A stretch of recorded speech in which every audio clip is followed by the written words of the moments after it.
All right. I know that everyone's trickling in. We're at 12 o'clock. We got 45 minutes. This is being recorded, so if anybody happens to miss anything, comes in late, has to leave early, we're going to send everyone the recording. So let's just get started. Thank you everyone for joining our November webinar. End of the year, so we all know it's either budget season or we're looking forward to budget season in the new year. So we're talking all things cost savings around asset management. So just a little bit of housekeeping. Mics and cameras are disabled as usual. Please ask questions through the Q&A button. So it's highlighted in that bar at the bottom you see on the screen. And then responding to polls, we'll have some poll questions for you at the end during Q&A as people are submitting questions and whatnot. Should pop up on your screen. If it doesn't, just click that polls icon in the top. As you can see there highlighted. And like I said, this meeting's being recorded. So we'll send everybody a recording afterwards, whether you're here or not. So thank you. And then I'm going to hand it over to Michelle. Thank you so much, Courtney, and thank you everybody for taking the time out of your day to be with us for this webinar today. Let's get into it. We're going to talk, like Courtney said, about all things saving money by doing asset management. So in my section, I'm going to talk about what happens if you don't do hardware asset management or asset management at all. Saving money on taxes that are related to your hardware investments, some tips and tricks about getting budget buy-in. And then I'm going to turn it over to Jeff, who's going to talk about cost savings and show you some ROI reports. And last, of course, but certainly not least, we're going to open it up to Q&A for you guys to either ask us questions or other members questions. So let's just get into it and talk about what happens when hardware asset management or asset management is overlooked. Going to start with Pocketbook because everybody relates to that, right? Financial waste. You've got an employee who leaves the company. This lady won the lottery and never has to work another day in her life. That's why she's so happy. She's offboarded by HR, which is normal, but IT never gets notified. Equipment isn't collected. So the laptop worth, I don't know, $1,800, $1,500, whatever it is, goes in a drawer where it's sitting there for months and months and months. Till at some point, maybe somebody finds it, returns it back to IT. Well, now multiply that 15 or 1,800 times a year's worth of turnover. Now, all of a sudden, you're talking about tens of thousands of dollars wasted in ghost assets. So we overspend because offboarding's broken. IT isn't notified. Laptops sit idle. Inventory looks empty. So guess what we do? We overpurchase. We buy more. All while unused software stays active and leases get quietly auto-renewed, and we're paying for all these extra fees. So how do we fix it? We need to automate offboarding with device return reminders. If you can, put a gate in your process where the person's final paycheck doesn't get distributed until you can verify that their equipment has been returned. Keep a digital chain of custody and use lifecycle tracking to alert you of license renewals, warranties, any other kind of renewals, and then of course lease expirations too. And if you do that, what kind of benefits will you gain? Well, every exit becomes an audit, and that can help you reclaim, redeploy, and retire gear. It can help you reuse and remove licenses, and it blocks unwanted renewals, cutting waste and tightening controls. So how much are ghost assets costing you? I'm going to keep this calculation at a super high level. It can get pretty complex, but sometimes when it starts off too complex, it gets overwhelming, and then people just don't do it. And let me tell you, this is really, really important to do. So start off simple, and you can get more mature later. The calculation I'm going to show you, just take 5% of your head count and multiply it by an average cost per asset. So if you have a company of 1,000 people, you're wasting $60,000 on ghost assets. 5,000 person company, you're wasting $300,000. And as you can see, exponentially, this increases as your headcount increases. And that's a lot of wasted money that can be spent on much more important things. As you mature, you can also include in your calculations things like tax costs, software licenses, lease fees, and things like that. But for now, just this is going to get you on your way to identifying the size of at least the lowest minimum size of the opportunity that you have to save your company money without feeling overwhelmed by it. Let's move on to compliance and audit. Auditors come in, right? We've all been there. We dread the day. They come in and they ask for your list or your system that shows your laptop's owners, patch status, and disposal proof. Your asset register is not complete. You've got contractors who'd never return their assets or other people who you'd never received their assets from. And you don't have certificates for the last e-waste pickup. That's not good. Evidence is scattered across spreadsheets. I don't know, maybe even in people's mailboxes. So you can't show the device, the owner, the patch, the disposition all in one place. So you have inconsistent data and it triggers audit gaps and rework. And e-waste certificates, they're just missing. Don't know where to find them. So how do you fix this? You put all your asset data in a single system of record. You are going to hear me say that and repeat that throughout this presentation. It's really important. It's the foundation of all of the things that we're going to talk about today. And once you do that, make sure you're attaching disposal certificates to every retired device, or at least at the lot level so it can be referred to. And that way you can create one definitive audit record. And then you're reusing and properly disposing of your hardware. You clean up duplicates and ghost assets and stop tax, insurance, and support fees that are unnecessary. And also the standardized fields enable one-click auditor reporting and much faster audits. So doing this turns audits from a scramble to a repeatable, provable process. Let's move on to security vulnerabilities. Nobody wants to be in a headline in the news, right? So you got this retired test server that no one decommissioned. I know we've all seen these dinosaurs in the corner, right? They're still exposed to the internet. They're still running old software. No one's watching it. No one patches it. Attackers are scanning for it though. And that's the only opening that an attacker needs. So unknown mismatch assets between IT and finance leave blind spots. Untracked systems, they go unpatched, which is a huge risk. And you keep paying for gear and licenses that you don't use. So automate the retirement workflow so none of your steps get missed. Maintain a single shared asset inventory. I told you guys you're going to hear that all throughout this process. And reconcile your IT list with finance's fixed asset list annually.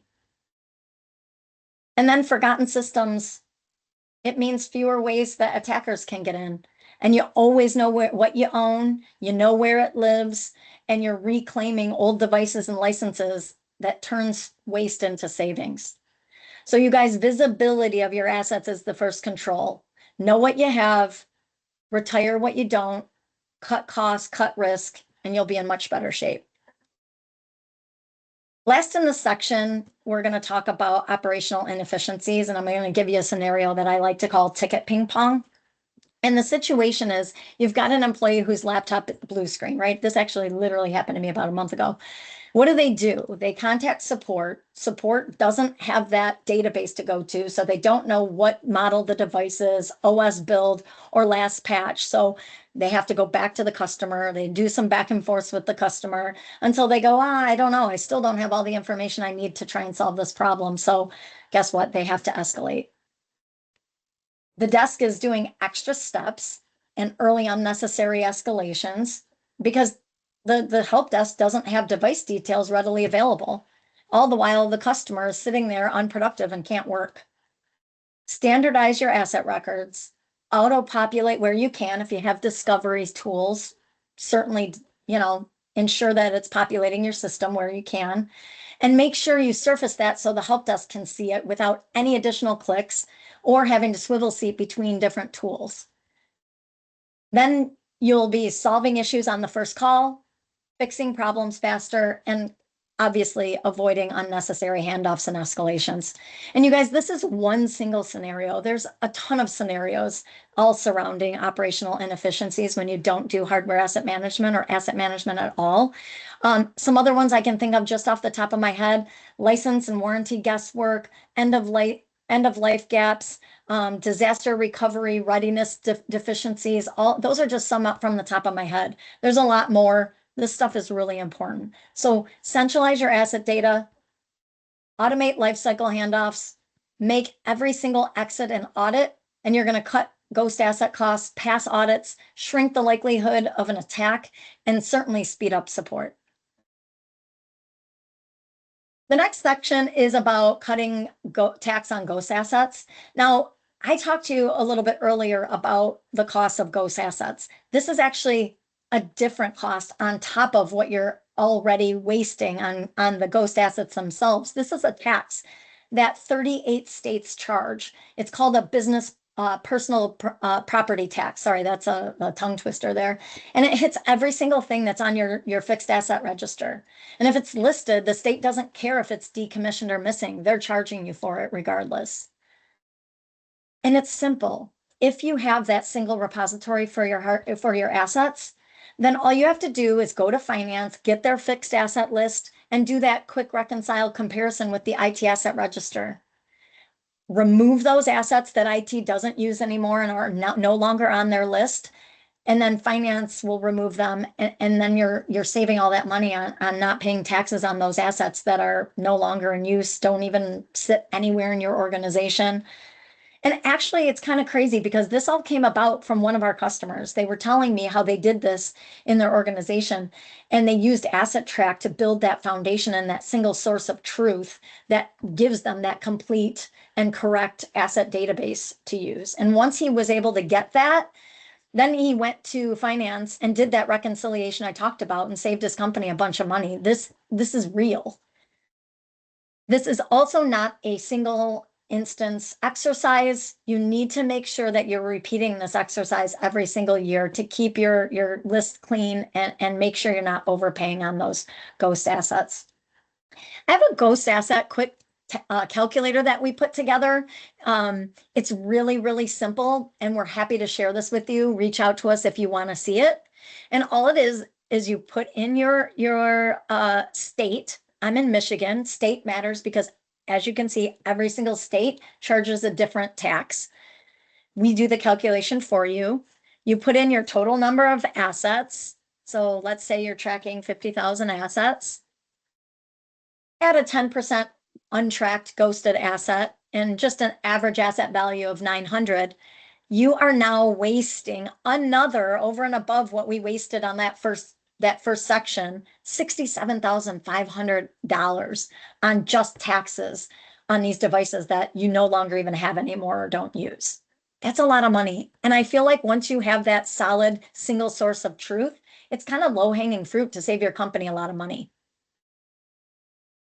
All right, let's move on to the next section, which is, all right, you recognize you have these issues. You've got ghost assets, you've got security vulnerabilities, your audits are terrifying and painful, and all the other things we talked about, right? So now you need to figure out, how do I get buy-in from leadership, right? How do I get them on board?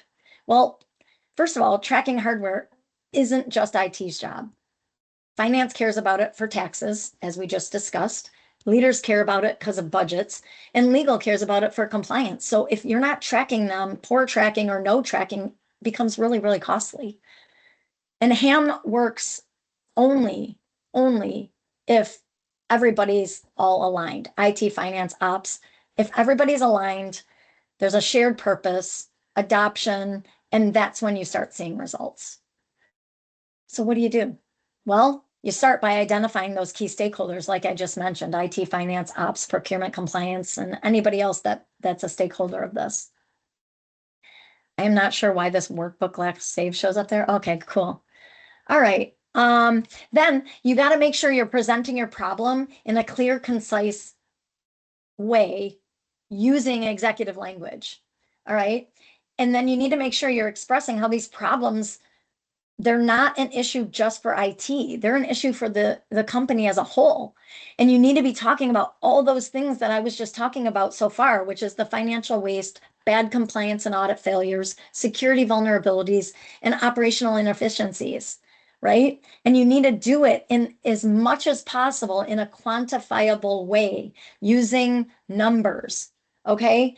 I'm going to show you just do an overview of an ROI calculator that has a few numbers that you can use. We use it for existing customers and prospects if they want our help. And it's going to talk about things like labor savings, total asset vulnerabilities, and asset overages. But before I show you that, please, by all means, if you get the time with your executives, be prepared. Create a business case. Make sure you keep it short, numbers driven, and make sure it's a repeatable process, and you're going to get their attention.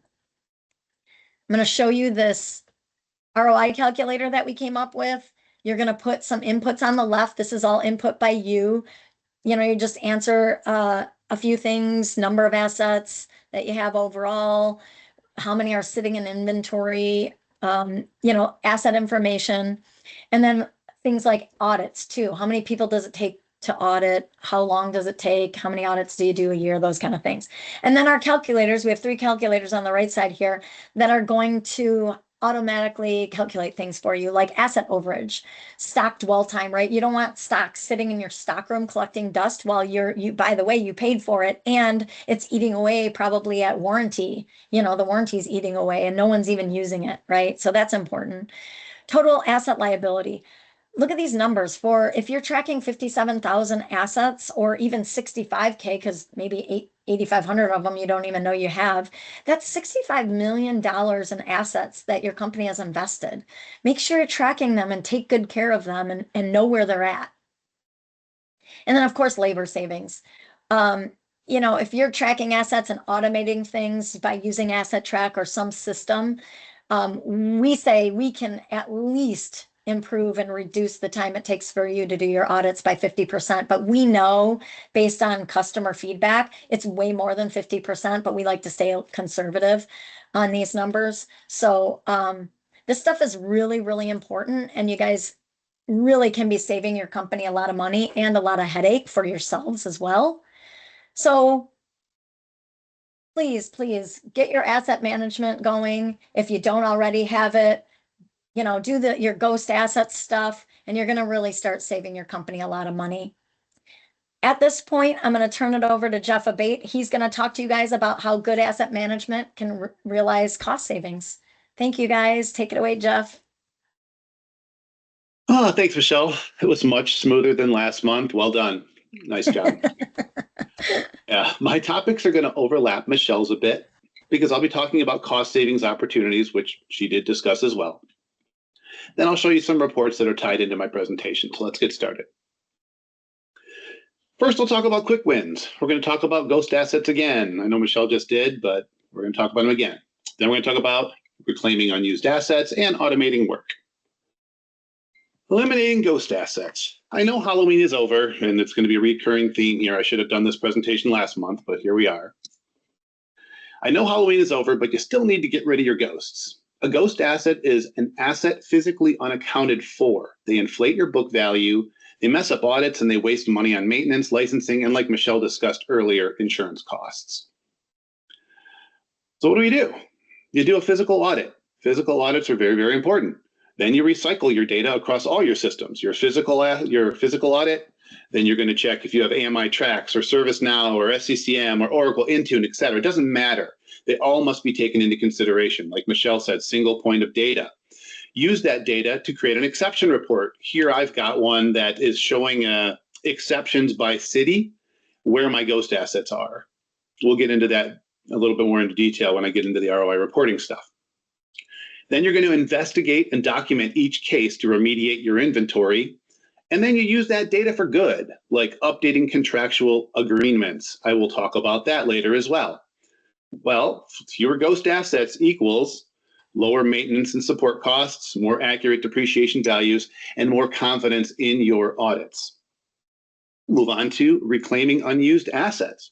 On average, 20%, here, let me do this. On average, 20% of purchased hardware and software is unused. It's sitting in drawers, gathering dust in stock rooms, or burning money in inactive license pools. These assets are fully paid for, supported, and often renewed annually, yet they are delivering zero value. When I was the asset manager at my previous company, I saw it firsthand. My own director, yes, the person I reported to, had a file cabinet full of laptops because he didn't want to lose them. These assets are, meanwhile, we purchased new laptops every month. After I picked my job off the floor, I had those laptops wiped. I added them to our ready to deploy pool, and I realized something really important. The problem wasn't Greg, my boss. It was how I ineffectively communicated the value of returning assets. So how do you get your unused assets back? First and foremost, you got to communicate to everyone in the company. They don't need to hoard the equipment, but you have to prove it with solid processes that your employees trust. If they don't trust you, they're going to keep it. Identify idle assets early using discovery tools. Get them back, get them wiped, and get them redeployed. Then you have to make sure that you're redeploying assets before you purchase. It's a really tough one for people. Not every new employee needs a new laptop. One of my current customers that I've talked about before on these meetings was insistent. It's nice to give new employees new equipment. Sure, it's nice. However, it's unnecessary and it's expensive. Don't do it unless that new employee is your boss. Then maybe it's nice for that new person to get new equipment. Otherwise, no. Automate your reclamation process as well. You create return tasks and you automatically remove computers from Active Directory. Automation discourages hardware hoarding and it helps you turn forgotten devices into ready inventory. Successful hardware reuse cuts new purchase costs and license harvesting reduces renewals. That equates to fast, measurable savings and stronger accountability. My next slide, automating manual work. Manual asset tracking is where time and accuracy go to die, and it creates time and accuracy ghosts, boo ghosts. Spreadsheets, emails, and typed in serial numbers create errors and eat hours of staff time. So what do? Scan your assets. Don't type in unique identifiers. Tag your assets. Don't use serial numbers exclusively. Automate your lifecycle workflows and you eliminate manual reconciliation, helping ensure real-time accuracy. The benefits are going to stack up quickly. Administrative efforts can be reduced by up to 70%. You can conduct faster, cleaner audits. Michelle already mentioned it. We have so many stories of time reductions when you automate audits. When you automate, yeah, that sounds really, I said that really well. All your automations allow you to enjoy an overall improved use of labor.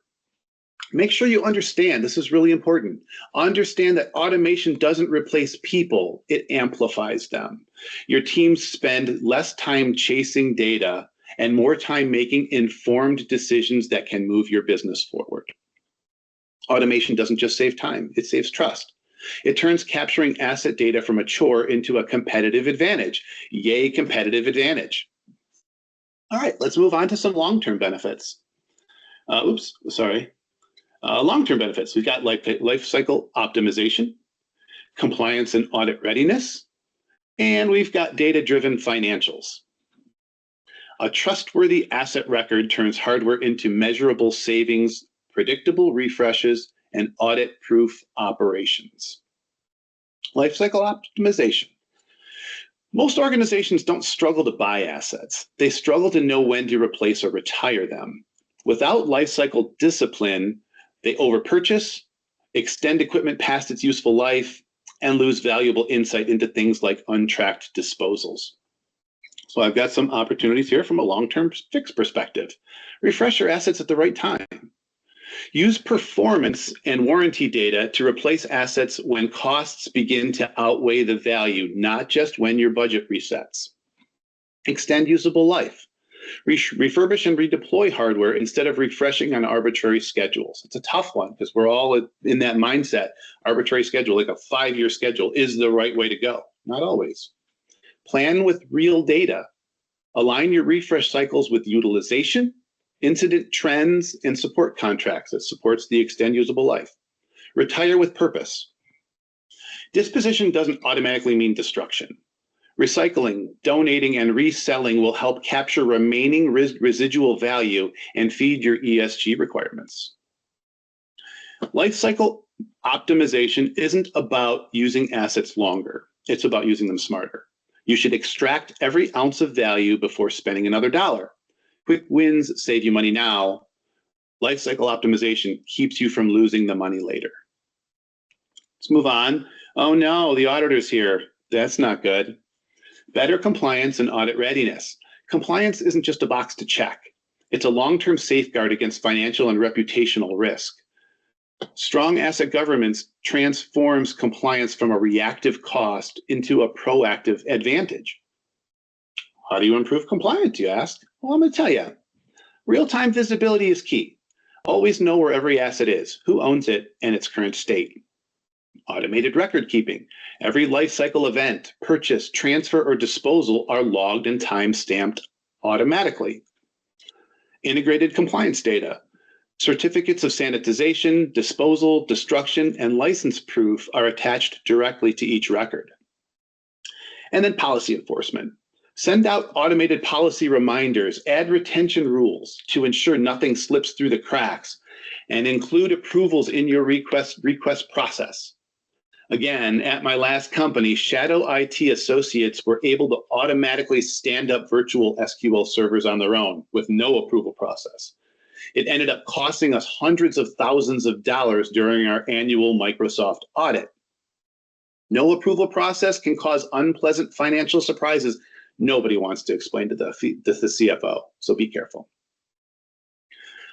Some ROI opportunities include, but are not limited to, fewer audit exceptions and faster closeouts, lower administrative costs, doing audits year after year, and then strengthened trust with auditors, stakeholders, and your executive management team. And when I'm talking about auditors, I'm not talking about your internal team that's scanning laptops.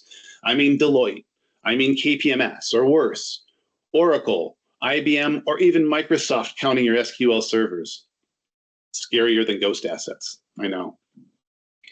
Like it says here, short-term compliance avoids penalties, long-term compliance prevents them entirely. Next, data-driven financials. Let's talk about executive sloth slide here. Unlike a one-time savings project, data-driven financials build ongoing value. Clean data doesn't just fix a problem, it powers smarter planning, accurate forecasting, and continuous vendor cost control year over year. This is my cost savings and asset management story. So let me tell you about it. When I was an asset manager for a large retail company, we used asset intelligence to renegotiate two major vendor contracts. One was for registers and the other was for handheld scanners. Both agreements had been written many years earlier, long before I was an asset manager. And we were still paying support on the original fleet counts because we had no documented proof that the asset counts had changed. So our journey. We let the vendor know that a true-up process was coming. It was very important because it threatened their revenue. We physically audited the entire fleet. So we had over 3,000 stores that were physically audited to capture every register and scanner. We automated a discovery process and created a database to store our physical audit results and our daily discovery results. We took that data and then we were able to renegotiate our support contracts. We aligned physical audit results with the discovery data and reduced our handheld scanner contract by $600,000 and our register contract by nearly $2 million annually. Finally, we added a monthly contract true-up process with both vendors to make sure our counts were continuously up to date and accurate, and we never got behind again. Accurate data isn't just operational hygiene. It's financial intelligence that pays dividends every year. Ask Executive Sloth, he'll tell you. All right, we have come to the end of my PowerPoint stuff, which is good because I'm not good at PowerPoint. So we're going to talk about some dashboard reports now. Reporting on this stuff can be tough. And as we mature in the asset management space, we know we're doing good work. We know that we're saving money. But how do we quantify it? How do we prove it? Let's start with where most asset management stories begin, with what's missing. Like I had a screenshot earlier in the PowerPoint presentation of the missing exception report. So what you're seeing here on my screen is by city, I'm displaying any assets that haven't been touched in 90 days or more. So this is an operational report that you can use to clean up your ghost assets, right? So if I go into one of them here, let's open Santa Monica because it only has one asset in it. Let's take a look at the asset. Our asset is in use. It looks like it's assigned to Abraham Lincoln. Hasn't been used in a year. So 2024 is the last time this thing was seen or updated. I can check my life cycle history to see the history of this asset. And so far, all I see is that Abraham Lincoln has it, and it was owned by someone named Vernon before. So if I reach out to Abe and he tells me he doesn't have it, I got to believe him, right? So then I'll move on and I'll talk to Vernon and see if he might know what happened to it, so on and so forth. The longer the history, the more opportunities I have of finding a ghost asset. Well, let's say I contact Abe. He said, oh yeah, I've got it. It's sitting in a drawer. You can have it. So I said, yeah, okay, I'll travel on down Santa Monica Boulevard and I'll come pick it up. And so I go over there, I scan the asset and I upload it. And what I'm going to do is put it into in-stock pending evaluation so that it can be reviewed to see if it's got value still, if we're going to redeploy it or if we're going to donate it or whatnot. I'll come back in here. The asset just got updated. So when I go back to my report now, what? I don't know. I come back, it disappeared. There's nothing else in Santa Monica Boulevard. I've just recovered that ghost asset. So what does that mean? That means that my cost of missing assets are going to go down. Because that asset was missing, it hadn't been used in 90 days, my report here is now going to go down. And what I'm showing here is the overall cost of all my missing assets. If you want to try and get a project approved for better asset management, what better way than going to your executive management team and telling them, here's all the assets we're missing and this is how much value is lost. And if we do asset management things and we do asset management stuff, these numbers are going to come down year over year. It's a huge, I mean, it's a story that nobody can ignore, right? It's real dollars. You're throwing them in their face. You know the numbers. You can get the data. There you go.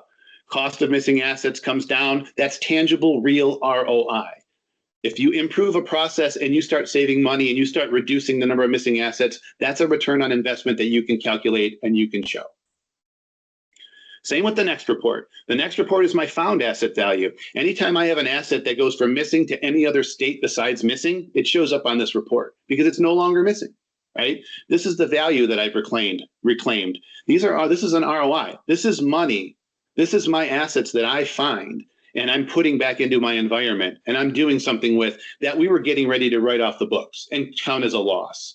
So another very obvious return on investment.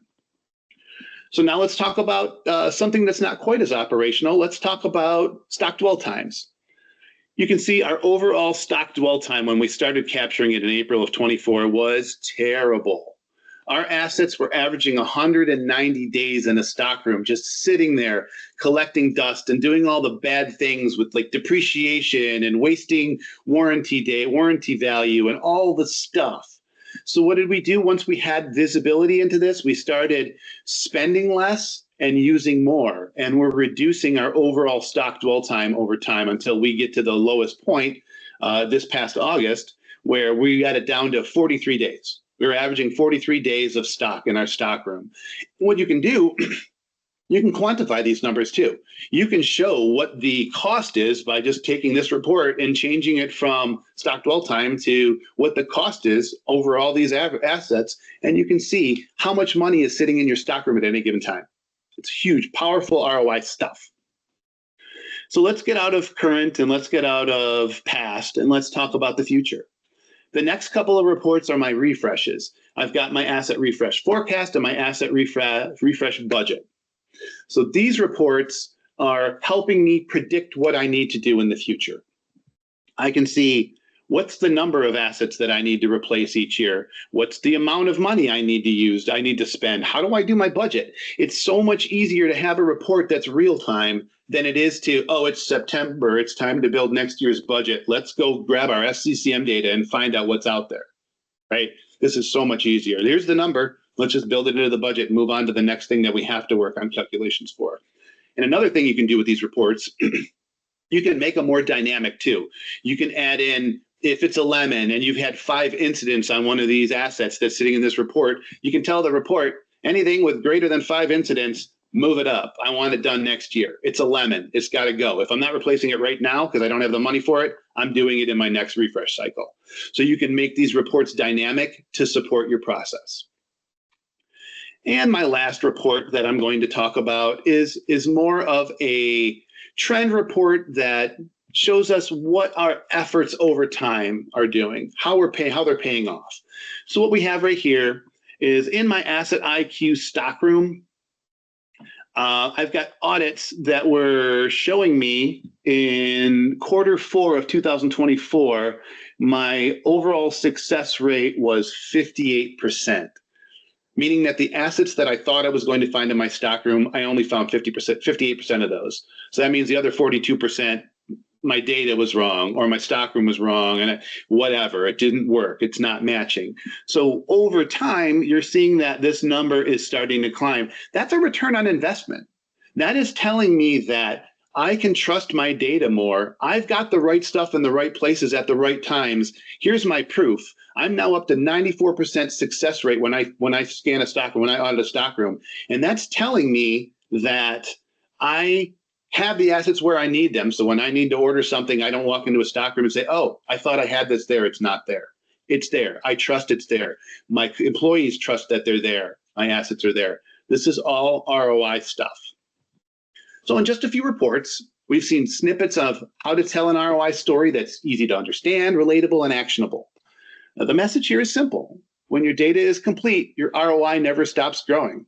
Just ask Executive Sloth. He knows. All right, I'm going to virtually hand this meeting back to Courtney to coordinate any questions you all may have. Thank you so much for your time. Thanks, Jeff and Michelle. We got some questions for you guys.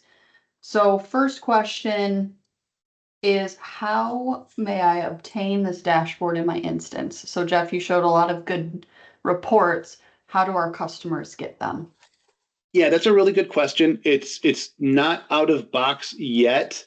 But like one of our customers, I don't know if I can say it, but one of our customers, Levi, they've seen the dashboard and they've reached out to us through Michelle, through their account manager, and we're building it in their instance right now. Me and Jason on my team have been working to get these types of reports built into their instance. We created them their own executive tab on the dashboard, and they're going to share that with their executive management team so they can see the return on investment stuff. So it's available. We just have to, it'll be in our 6.1 release, but it's not there yet. So if you need it and you're a current customer, reach out to Michelle and we'll work on it with you. Awesome. Thank you. Next question. So you've talked about IT, finance, and legal all being involved. I'm in a huge company and I don't know those people very well. What's the best way to get everyone on the same page when it comes to hardware tracking? Yeah. Okay. Here's what I think. In a large organization, I'm pretty familiar with being in large organizations in my past. So I think it's similar to what I mentioned before when you're preparing for budget approval, because big organizations are a little bit different. Make sure, just like you're getting budget approval, you're prepared, right? Start by making sure you have like a brief structured kickoff meeting where you've got, one point of contact for each area, and just get help from whoever you need to figure out who those contacts are. And make sure you frame your meeting around shared goals, right? Because everybody, human beings are, I don't know, I went to some class one time and somebody called it WIFM, and it's what's in it for me, because that's how human beings think, right? And so I always, that stuck with me for whatever reason. So make sure you're framing your meeting around shared goals and all the things that we talked about today, right? Cost savings and avoidance, closing security gaps, mitigating risk, tightening up compliance. Make your content of that brief structured meeting, center it around all the things that are important to each and every one of those people or parts of the organization. I think that's your best bet. That's really good, Michelle. And we have a poll question that kind of is related to this, which is, I'm going to launch now.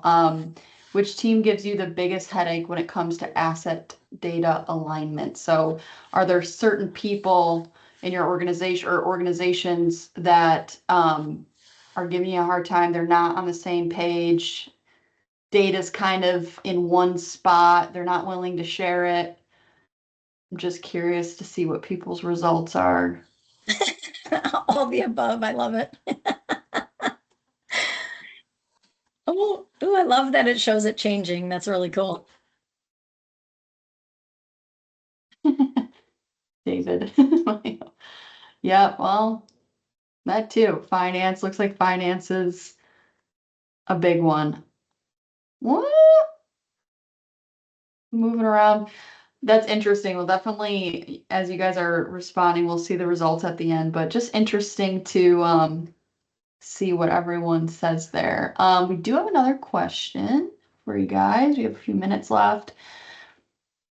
We've heard the term ghost assets mentioned. Are those just old computers or can they be anything? Is it really a big deal if it's not something with critical data on it? It's a good question. Yeah, it's a big deal. It's a big deal. It doesn't matter if it's a computer, right? If it's like for us, when I was at I almost said the name of the company. When I was at that previous company that had registers from when I was a child, still working in their environment that were breaking all day. It didn't matter that it wasn't a computer. It didn't matter if it had proprietary data. It was on a warrant. It was on a maintenance contract with IBM that was costing us millions of dollars a year. Millions of dollars a year. Support contracts matter. That stuff is not just exclusive to laptops or computers. And it doesn't Right. mean, it doesn't have to mean it's old either, because it might be, somebody gave it to me because I'm a new employee. Like my lady in the first slide, I won the lottery, so I don't have to work ever anymore. So, Yeah. that laptop is essentially newer maybe, and it got put into a desk where the warranty is getting eaten away, and it's a newer computer that could be restocked and redeployed to somebody else. Those Yeah. assets Like, are huge to make sure yeah, you're like, managing. yeah, I agree with you, Michelle. Like Greg's file cabinet that had all those laptops in it, right? Not one of them was wiped. So we had Adobe Acrobat Writer on most of them because that's what our team had. We had Visio on all of them that we were paying for individually. So we were getting killed in software license from the manager of the asset manager. That's bad Yeah. stuff. And that goes back to Jeff, what you said, which is the root of that is people hoard equipment because they go, if you have a bad asset management process, they hoard equipment because they're like, oh God, it might take 3 weeks to get a new one. If I hire somebody new, I better keep this so that I don't have an unproductive person. So make sure you tighten up your processes so that you can, like Jeff said earlier, gain the trust that you need with the people who are ordering equipment so they don't hoard that stuff in cabinets and drawers. Yeah. Do Good another question. poll question that is similar around this too. How confident are you in your organization's ability to locate every laptop right now?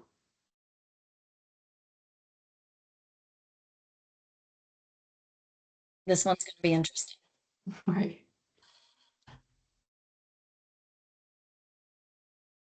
Okay. The very confidence better be current asset track customers. Yeah, and if you are an Asset Track customer and you say not confident, just email Michelle after. Exactly. All right. We'll take somewhat confident. That's pretty good. All right.